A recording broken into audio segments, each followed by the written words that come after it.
Chapter 3 चुनाव और प्रतिनिधि। और यहाँ पर अभी हम चुनाव के विषय में पढ़ेंगे।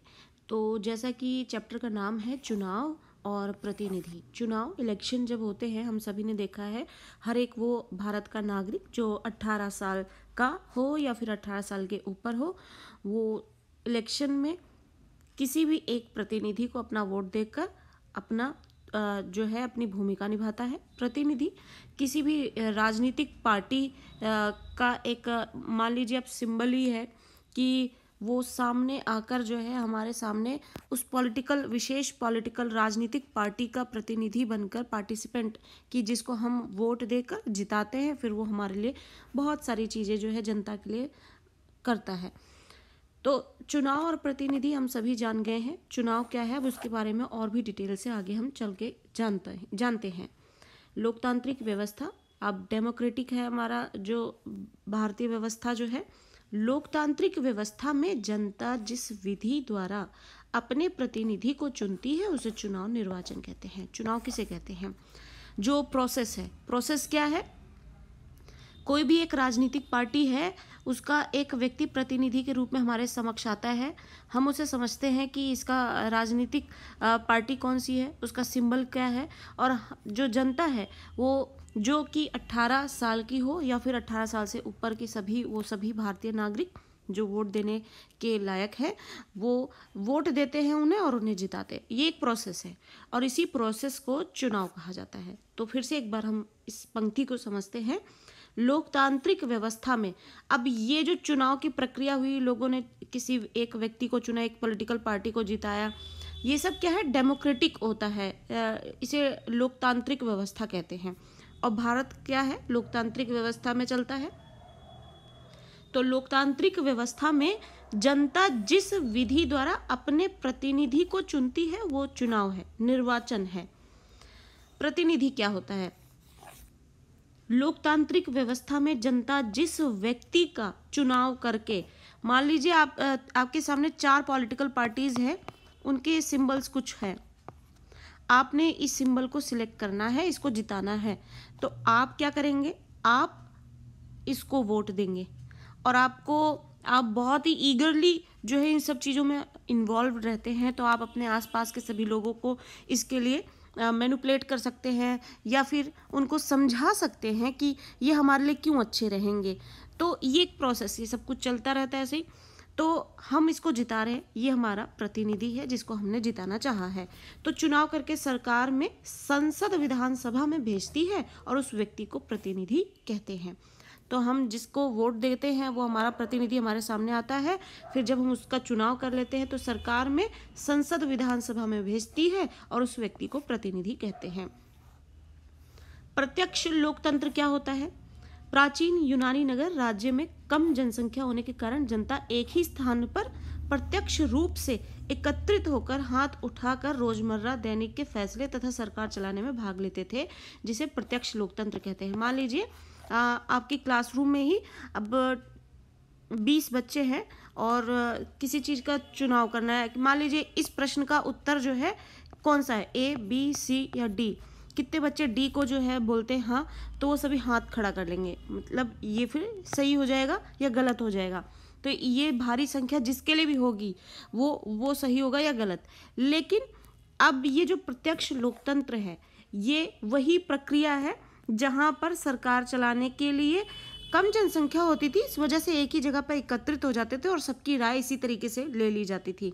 अब चुनाव करने पड़ते हैं, इतने बड़े स्तर पर इतने करोड़ लोग हैं, इतना इस तरीके से प्रत्यक्ष सभा नहीं की जा सकती है जिससे कि हम इस चुनाव को इतनी आसानी से आगे बढ़ा सके।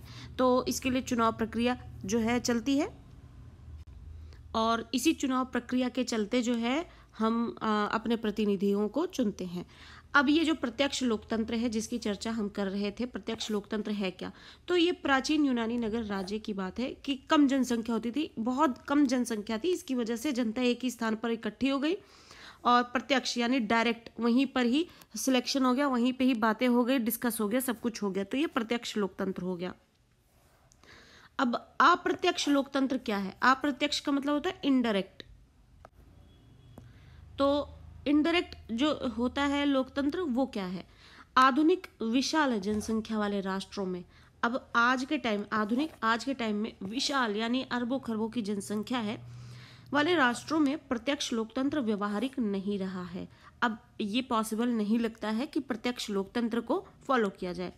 आम जनता प्रत्येक रूप से एक स्थान पर एकत्रित होकर सीधे सरकार की कार्यवाही में भाग नहीं ले सकती है, इसलिए अपने प्रतिनिधियों को भेजकर वो सरकार में अपनी उपस्थिति दर्ज करवाई जाती है और इसे अप्रत्यक्ष लोकतंत्र कहते हैं। तो इस तरीके से वही चुनाव प्रक्रिया होती है और लोग जो है अपने अपने क्षेत्रों में, इलाकों में आप देखेंगे कि उनके लिए एक जगह निश्चित की जाती है स्कूल वगैरह में, और जहां वो वोट देते हैं, अपने प्रतिनिधियों को जिताते हैं और उन्हीं प्रतिनिधियों के माध्यम से सरकार अपनी कार्रवाई को आगे बढ़ाती है, जिसको अप्रत्यक्ष लोकतंत्र कहते हैं। आगे बढ़ते हैं, चुनाव और लोकतंत्र क्या है। एक सिक्के के दो पहलू हैं। लोकतंत्र चुनाव के बिना अधूरा है, तो चुनाव जो है वो लोकतंत्र के बिना महत्वहीन है। ये दोनों एक दूसरे के पूरक हैं। अगर ये नहीं है तो ये भी कुछ नहीं है, अगर ये नहीं है तो ये भी कुछ नहीं है। कैसे, आगे देखते हैं। भारत में चुनाव व्यवस्था कैसी है। अब जो इलेक्शन होता है यहाँ पर वो प्रोसेस कैसे, तो जो भारत में चुनाव व्यवस्था है वो व्यवस्था कैसी है, किस तरीके से काम करती है, किस तरीके से ऑर्गेनाइज किया जाता है, ये सबकी जानकारी यहाँ मिलेगी आपको। भारतीय संविधान में हमने कॉन्स्टिट्यूशन के विषय में पढ़ लिया है, जहाँ पे हमसे जनता से संबंधित बहुत सारी चीज़ें जो हैं उनके जीवन को आसान करने के लिए, भारत को एक सुगम तरीके से चलाने के लिए हर एक वो बात मेंशन की गई है उसमें। साथ ही सरकार के लिए भी बहुत सारी बातें वहाँ पर, सरकार की क्या क्या शक्तियाँ हैं, वो क्या क्या कर सकता है, ये सब कुछ वहाँ पर मेंशन है। तो भारतीय संविधान में चुनावों के लिए भी कुछ मूलभूत नियम कानून, एक स्वायत्त संस्था के गठन के नियमों को सूचीबद्ध कर रखा है। विस्तृत नियम कानून संशोधन तथा कानून परिवर्तन का काम विधायिका को दे रखा है। तो भारतीय जो संविधान है उसमें चुनाव के लिए कुछ मूलभूत नियम दिए गए हैं और साथ ही एक स्वायत्त संस्था इसके लिए तैयार हो जो सब कुछ देखे भाले। आप देखेंगे ये चुनाव आयोग जो होता है, ये चुनाव का सारा काम कौन देखता है, ये सारा काम चुनाव आयोग देखता है। तो ये स्वायत्त संस्था है, उसके गठन के नियमों को सूचीबद्ध भी कर रखा है और इसके क्या काम है, इसके क्या नियम है, वो इसकी सीमाएं, इसके सब कुछ इससे संबंधित जितनी भी जानकारी है संविधान में हमारे मेंशन है। साथ ही विस्तृत नियम कानून और संशोधन तथा कानून परिवर्तन का काम जो है हमारी विधायिका को दे रखा है। चुनाव व्यवस्था में चुनाव आयोग का गठन, उसकी कार्यपालिक कार्य प्रणाली, कौन चुनाव लड़ सकता है, कौन मत दे सकता है, कौन चुनाव की देखरेख करेगा, मतगणना कैसी होगी, आदि सभी स्पष्ट रूप से लिखा हुआ है।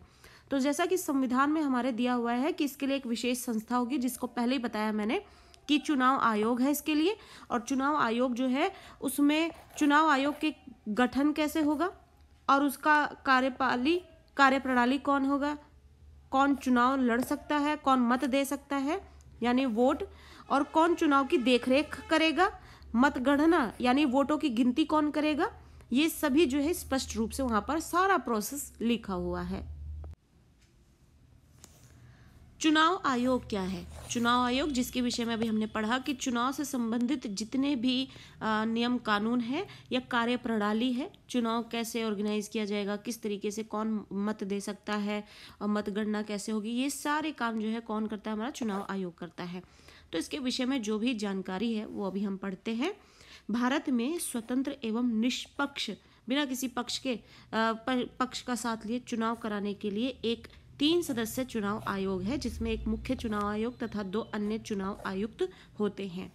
दूसरा कि मुख्य चुनाव आयुक्त की नियुक्ति जो है राष्ट्रपति करता है। तो जो मुख्य चुनाव आयुक्त है उसकी नियुक्ति कौन करता है, वो राष्ट्रपति करते हैं। देश के प्रथम चुनाव आयुक्त श्री सुकुमार सेन थे। तो पहले चुनाव आयुक्त कौन थे, वो उनका नाम था श्री सुकुमार सेन। मुख्य चुनाव आयुक्त का कार्यकाल 6 साल का होता है और वर्तमान मुख्य चुनाव आयुक्त जो है वो श्री सुनील अरोड़ा हैं। तो वर्तमान के जो मुख्य चुनाव आयुक्त, आप जो चुनाव आयोग है उसके हेड जो है चुनाव आयुक्त श्री सुनील अरोड़ा हैं। सर्वाधिक वोट से जीत की प्रणाली क्या है। इस प्रणाली को भारत में अपनाया गया है। इसमें सबसे अधिक वोट पाने वाला विजय होगा, चाहे जीत का अंतर 1 वोट का ही क्यों ना हो। यानी 1 वोट से ही चाहे कोई भी पॉलिटिकल पार्टी, राजनीतिक पार्टी अगर आगे होगी तो जीत उसकी होगी। तो ये जो सर्वाधिक वोट से जीत की प्रणाली है वो भारत में अपनाई गई है कि जिसके पास सबसे ज़्यादा वोट होंगे जीत उसी की होगी। समानुपातिक प्रतिनिधित्व प्रणाली क्या है? समानुपातिक प्रतिनिधित्व प्रणाली, इस प्रणाली में किसी पार्टी को उतनी ही प्रतिशत सीटें मिलती है जितने प्रतिशत उसे वोट मिलते हैं, और इसके दो प्रकार होते हैं। जैसे कहीं पर पूरे देश में एक ही निर्वाचन क्षेत्र माना जाता है, जैसे इजराइल में नीदरलैंड तथा कई पूरे देश को बहुसदस्य निर्वाचन क्षेत्र में बांटा जाता है। तो समानुपातिक प्रतिनिधित्व प्रणाली, प्रतिनिधि के रूप में जितने % वोट पाए होंगे उतने ही समान जो है आपको सीटें मिलेंगी। तो इसी के लिए इसे क्या कहते हैं? समानुपातिक प्रतिनिधित्व प्रणाली। अब सर्वाधिक वोट जीत प्रणाली तथा समानुपातिक प्रतिनिधित्व प्रणाली में अंतर क्या है वो हम समझेंगे, या दोनों ये चीजें क्या है वो समझते हैं। अब यहाँ पर आप देखेंगे एक बॉक्स है, आपको आसानी से चीजें समझ में आएंगी। सर्वाधिक वोट जीत प्रणाली यानी जिसमें सबसे ज़्यादा वोट मिलेंगे वो जीतेगा। समानुपातिक प्रतिनिधित्व प्रणाली, जितने % आपको वोट मिलेंगे उतने % आपकी सीट होगी। तो देश को छोटे छोटे निर्वाचन क्षेत्रों में बांटा जाता है। दूसरा, हर निर्वाचन क्षेत्र से एक ही प्रतिनिधि चुना जाता है। तीसरा कि मतदाता प्रत्याशी को वोट देता है। चौथा कि प्रत्याशी को मतदाता व्यक्तिगत जानते हैं।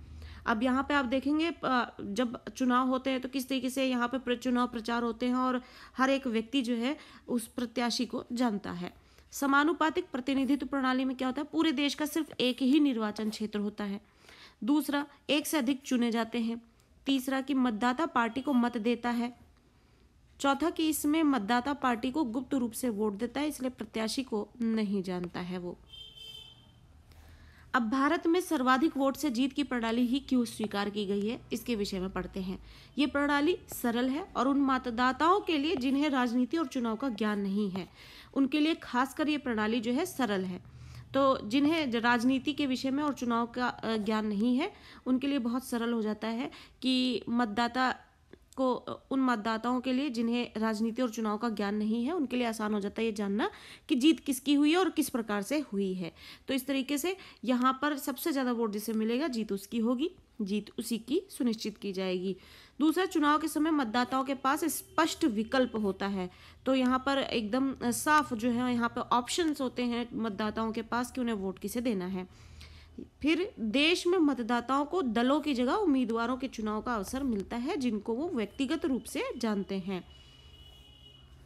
निर्वाचन क्षेत्रों का आरक्षण जो है वो निर्वाचन क्षेत्रों का क्या है?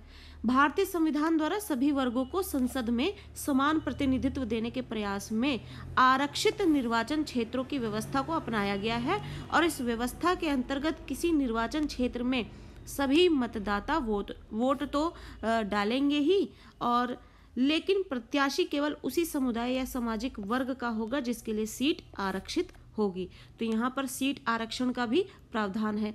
सार्वभौमिक वयस्क मताधिकार क्या है? किसी भी जाति, धर्म, लिंग, कोई भी यहाँ पर किसी भी तरीके का भेदभाव नहीं है। कोई भी जाति हो, कोई भी धर्म हो, कोई भी लिंग हो। पहले होता था कि सिर्फ जो पुरुष है वही वोट देते थे।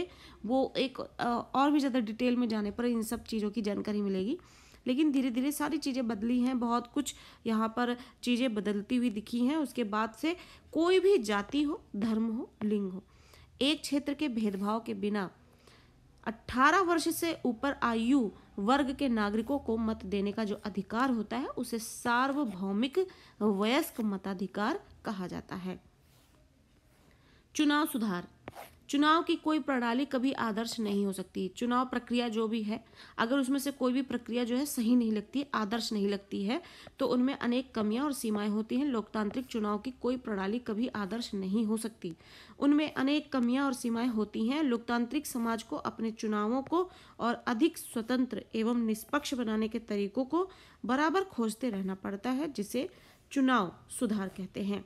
तो लोकतांत्रिक समाज में कोई भी जो है एक ही नियम पर चलना हर वक्त सही नहीं लगेगा, आदर्श नहीं लगेगा, इसलिए चुनाव सुधार की प्रक्रिया भी चलती रहती है।